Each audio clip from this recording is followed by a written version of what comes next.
ஒரு புக்கு, அந்த புக்லேருந்து நம்ம நோட்ஸ் எழுதணும் இல்லையா? அந்த நோட்ஸ் என்னென்னலாம் கேப்சர் பண்ணணும் ஏன்பா இதெல்லாம் பார்த்தோன்னே பயமாக இருக்கா? நீங்கள் என்ன தெரியுமா நினைக்கணும்? அண்டர்ஸ்டாண்ட் புக்கில் என்ன இருக்கோ அதை அப்படியே பார்த்து எழுதாம புக்கை அண்டர்ஸ்டாண்ட் அண்ணா வந்துட்டு லோக்கல் ஆத்தர் புக் வாங்கி படிச்சிருக்காருன்னு நினைக்காதீங்க. கான்செப்ட் என்னென்னா, உயிர் அடங்கியிருக்குன்னு சொல்லுவாங்களே, என்னோட உயிர் வந்து இதுக்குள்ளேயும் அப்புறம் இதுக்குள்ளேயும் அடங்கியிருக்கு. ஏன்னா ஸோ ஹாய், எல்லாம் எப்படி இருக்கீங்க? நான் எப்படி கேட்குறீங்களா? நான் சூப்பராக இருக்கேன். ஸோ இந்த வீடியோவில் நம்ம எதை பற்றி பார்க்க போகிறோம் அப்படின்னு பார்த்தீங்கன்னா, ஷார்ட் நோட்ஸ் எழுதுறது எப்படி, எதுக்காக ஷார்ட் நோட்ஸ் எழுதணும், ஷார்ட் நோட்ஸோட தேவை என்ன அப்படிங்கிறது தான் இந்த வீடியோவாக இருக்க போகுது. ஸோ ஆல்ரெடி நான் வந்துட்டு இப்போ என்னென்னா, நான் ஃப்யூச்சரில் வந்துட்டு இப்போ அடுத்தடுத்த வீடியோவில் கேட் எக்ஸாம்னா என்ன, ஸோ அதை பற்றி ஒரு 3 வீடியோ போடலான்னு இருக்கேன். அதில் வந்துட்டு இதை பற்றி இன்னும் டீட்டெயிலாக பேசுவோம். பட் வந்து அதோட ஒரு ஒரு எப்படி சொல்கிறது, ஒரு முன்னோட்டம் மாரி வச்சுங்களேன்.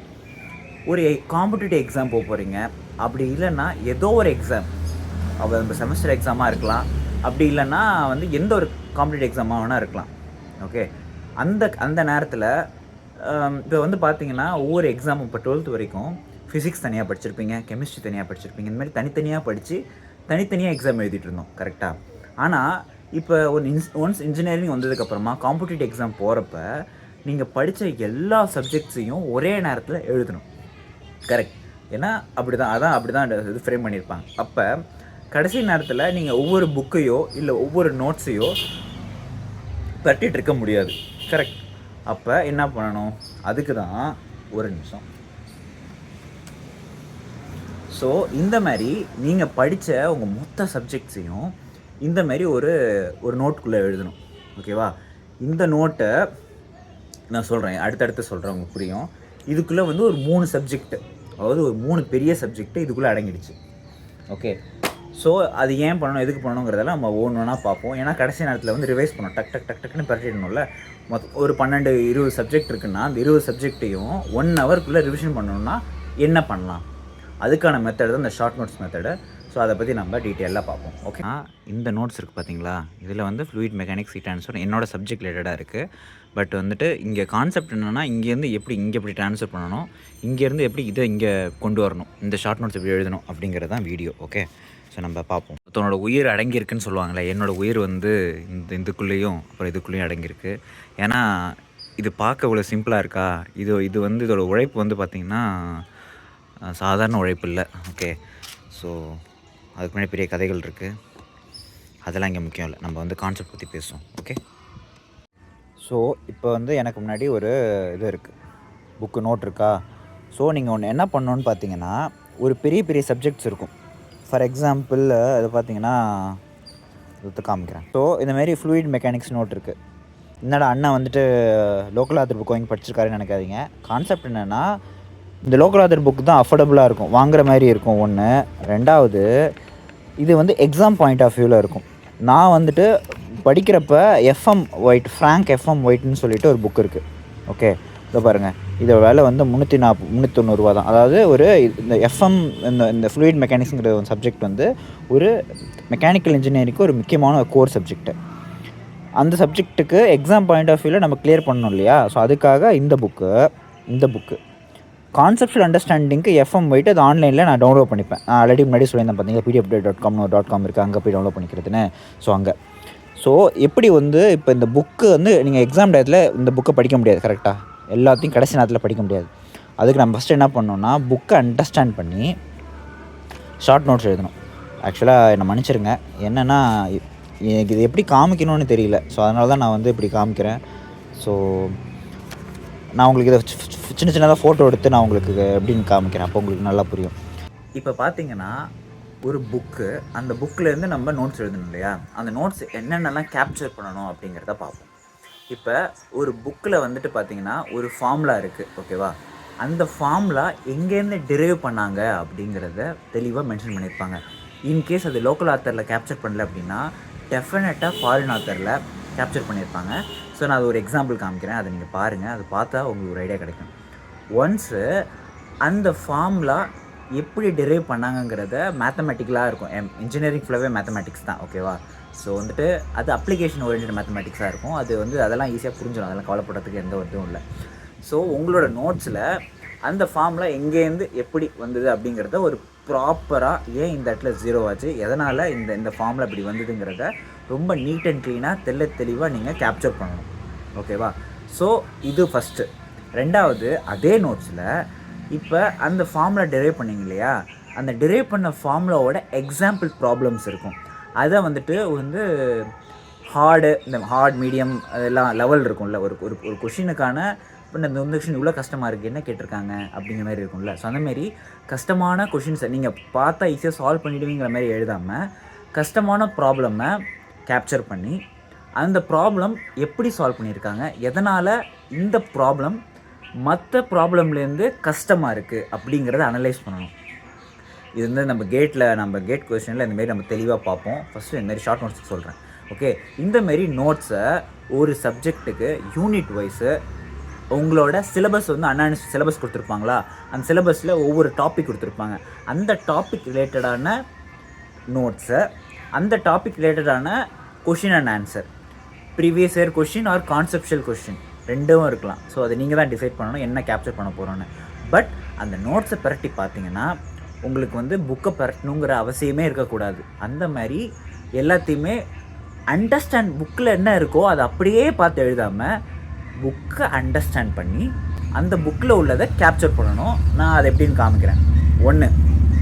ரெண்டாவது, ஒன்ஸு நீங்கள் ஷார்ட் நோட்ஸ் எழுதிட்டீங்க. ஓகே, ஒன்ஸ் நோட்ஸ் எழுதினதுக்கப்புறமா அதிலேருந்து எப்படி ஷார்ட் நோட்ஸ் எழுதுறது அப்படிங்கிறத பார்க்கணும்.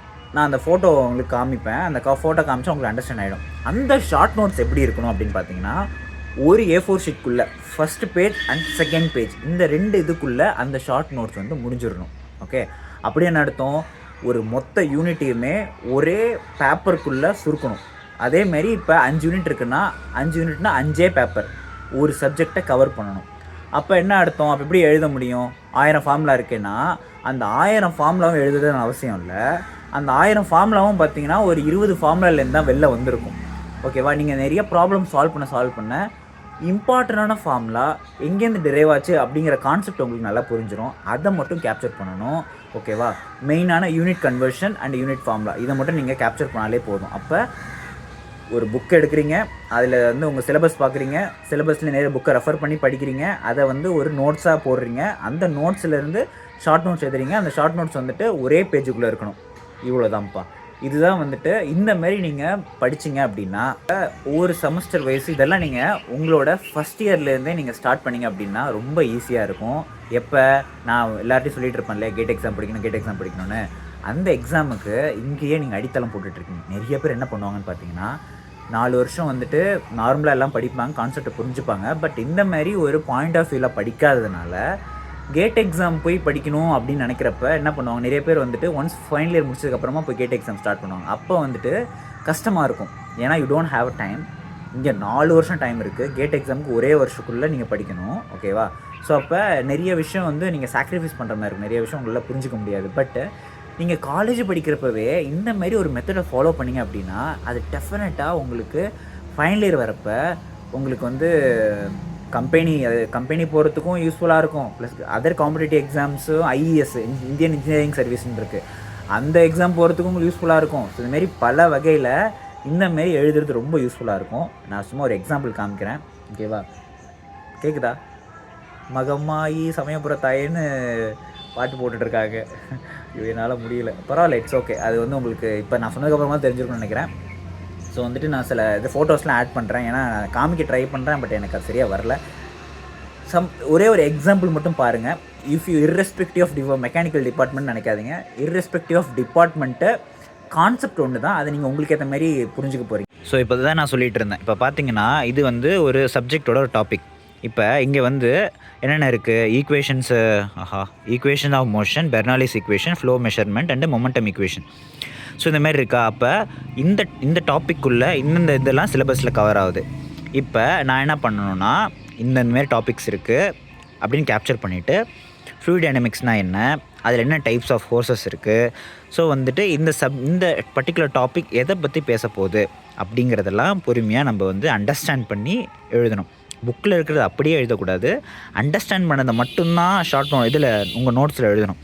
ஒன்ஸ் எழுதினதுக்கப்புறமா இப்போ இங்கே பார்த்தீங்கன்னா தெரியும், இந்த இடத்துல வந்து ஒரு ஒரு ஒரு ஸ்மால் எலிமெண்ட் அது வந்து ஒரு ஒரு உங்களுக்கு ஒரு பாக்ஸ் மாதிரி இருக்கா, அது வந்து ஒரு லிக்விட். ஓகே, ஒரு ஃப்ளூயிட் எலிமெண்ட்டு ஒரு சின்ன லெவலில் இருக்குது.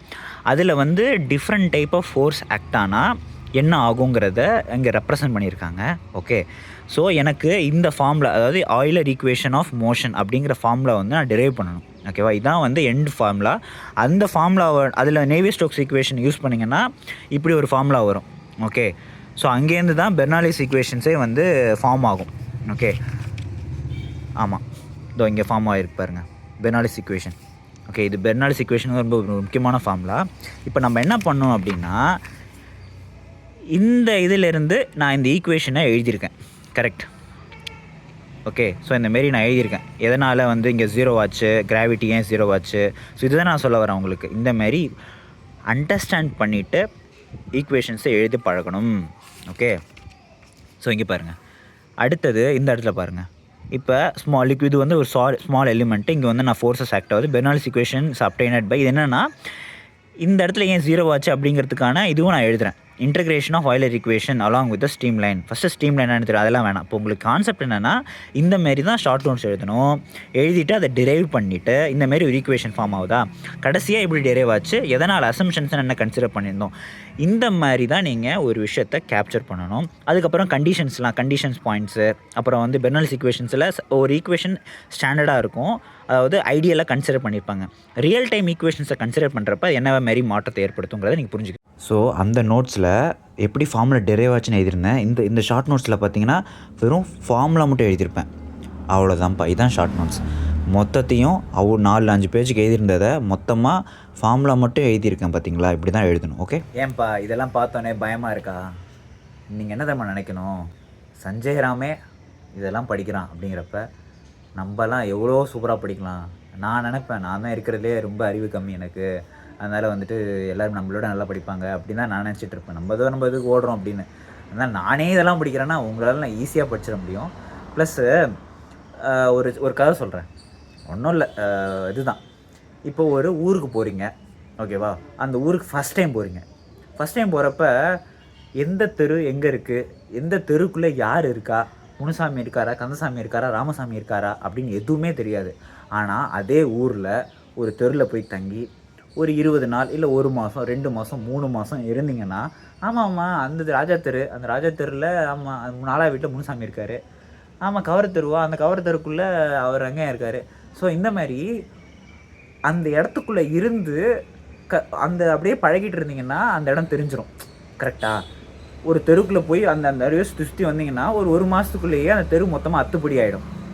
அதனால் ஸ்டார்டிங்லேருந்து பார்த்துட்டு எப்பா எவ்வளோ கூட்டமாக இருக்குது, மக்கள் எப்படி தான் போக போகிறாங்களோ வர போகிறாங்களோன்னா அந்த கூட்டத்துக்குள்ளே ஐக்கியம் ஆகிட்டிங்கன்னா உங்களுக்கு நீங்களும் அந்த கூட்டமாகிடுவீங்க. உங்களுக்கு எதுவுமே பெருசாக தெரியாது.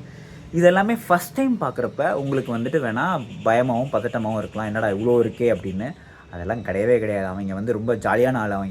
அவங்களெல்லாம் ஈஸியாக புரிஞ்சிக்கலாம். நீங்கள் பண்ண வேண்டியதெல்லாம் ஒன்று தான். ஒரு விஷயம் தெரியலன்னா இர்ரோட்டேஷ்னல் ஃப்ளோ அப்படின்னா என்ன, ChatGPT போயிட்டு இது இர்ரோட்டேஷ்னல் ஃப்ளோனா என்ன, எதனால் இது இப்படி நான் புரிஞ்சுக்கணும் அப்படிங்கிற கேள்விகளை நிறைய கேளுங்க. ஓகேவா, ஃபஸ்ட் இயர்லேருந்து இதுதான் நீங்கள் பண்ணணும். அதுனா என்ன, இதுனா என்ன அப்படிங்கிறதெல்லாம் எழுதிட்டு அது எல்லாத்தையுமே இதுமாதிரி நோட்ஸில் கேப்சர் பண்ணணும். நீங்கள் புரிஞ்சுக்கிட்டதை எழுதிக்கிட்டே இருங்க. அந்தமாரி ஒரு முக்கியமான சப்ஜெக்ட்டுக்கெலாம் காசு போனால் பிரச்சனை இல்லை, ஒரு 200 300 வரும் அந்த ஒரு பெரிய நோட்டு. அதில் வந்துட்டு நல்ல ஒரு பேனா வச்சு, அதாவது இந்த ட்ரைமேக்ஸ் மாதிரி ஒரு 40 ரூபா இருக்கும் அந்த பேனா, அந்த மாதிரி இங்கில் யூஸ் பண்ணுங்கள். தயவு செஞ்சு இதுக்கெல்லாம் நீங்கள் கஞ்சதானம் பண்ணக்கூடாது. ஓகேவா, நான் ரொம்ப கஞ்சேன். ஆனால் இந்தமாரி படிப்பு விஷயத்தில் இதெல்லாம் பார்த்தீங்கன்னா நான் ரொம்பவே இதுவாக இருப்பேன். அதில் வந்து ட்ரைமேக்ஸ் பேனா தான் யூஸ் பண்ணுறேன். அந்த ரெனால்ட்ஸ் ட்ரைமேக்ஸ்னு ஒரு பேனா இருக்கும்ல, அதில் அந்தமாரி நோட்டில் அதில் எழுதினா தான் உங்களுக்கு வந்து கிளாரிட்டியாக அது வந்து 10-15 வருஷம் ஆனாலும் எதுவும் ஆகாது. இந்த நோட்டை நான் சாகிற வரைக்கும் என் கூடவே இருக்கும். அதுமாதிரி நான் பத்திரமா பார்த்துப்பேன். ஓகே, இந்தமாரி முக்கியமான சப்ஜெக்ட், எல்லா சப்ஜெக்ட்டுக்கும் நான் பண்ண சொல்லலை. உங்களுக்கு தெரியும் இல்லையா, டொமைன்னா ஒரு முக்கியமான சப்ஜெக்ட்ஸ் இருக்குன்னு. அந்தமாரி முக்கியமான சப்ஜெக்ட்ஸுக்கு இந்தமாரி நீங்கள் பண்ணிங்கன்னா உங்களுக்கு ஃப்யூச்சரில் நீங்கள் வேலைக்கு போனதுக்கப்புறமா ஒரு விஷயம் மறந்துருப்பீங்க, அதை ரெஃபர் பண்ணி படிக்கிறப்போ ரொம்பவே ஈஸியாக இருக்கும் இந்தமாரி பண்ணுறது ஒன்று.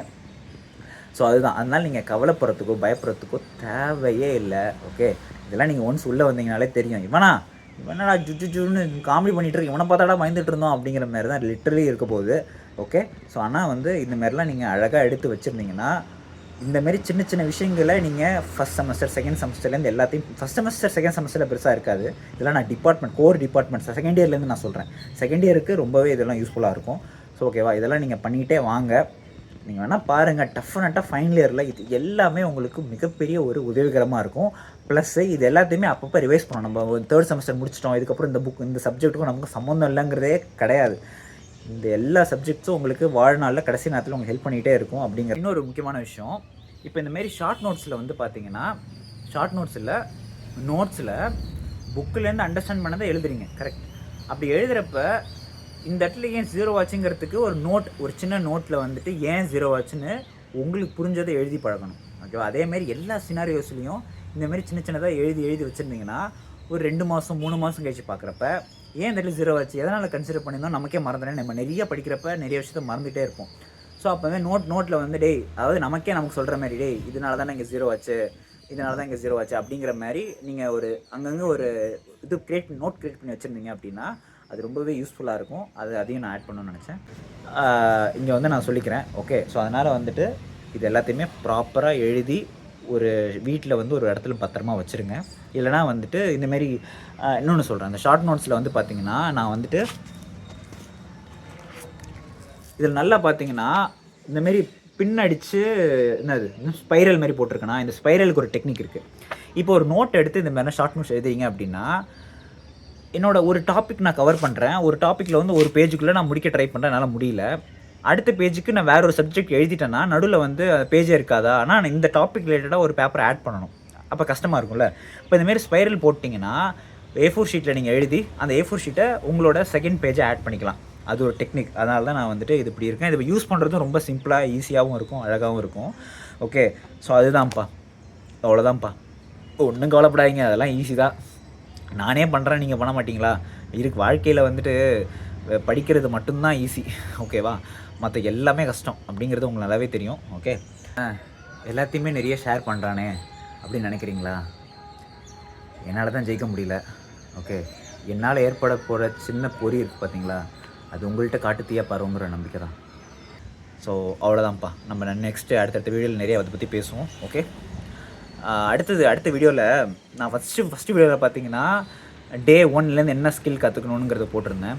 இன்னொன்று என்ன ஒரு ஹேபிட், டே 1லேருந்தே நமக்கு என்ன ஒரு ஹேபிட் இருக்கணும் அப்படிங்கிறத பற்றி நான் அடுத்த வீடியோவில் போடுறேன். அதை பற்றி நீங்கள் சொல்லுங்கள், ஆனால் போடுங்கண்ணா அதை பற்றி அப்படின்னு சொன்னீங்கன்னா எனக்கு ரொம்ப சந்தோஷமாக இருக்கும். ஏன்னா நான் பேசுகிறது வளன்னு பேசுகிறனோ, அவங்களுக்கு புரியுதா புரியலையான்னு நிறைய பேர் வந்து சப்போர்ட் பண்ணுறீங்க. பட் வந்து எனக்குள்ளே ஒரு சின்ன ஒரு பயம், வேறு ஒன்றும் இல்லை. ஓகே, நம்ம அடுத்ததில் பார்ப்போம்.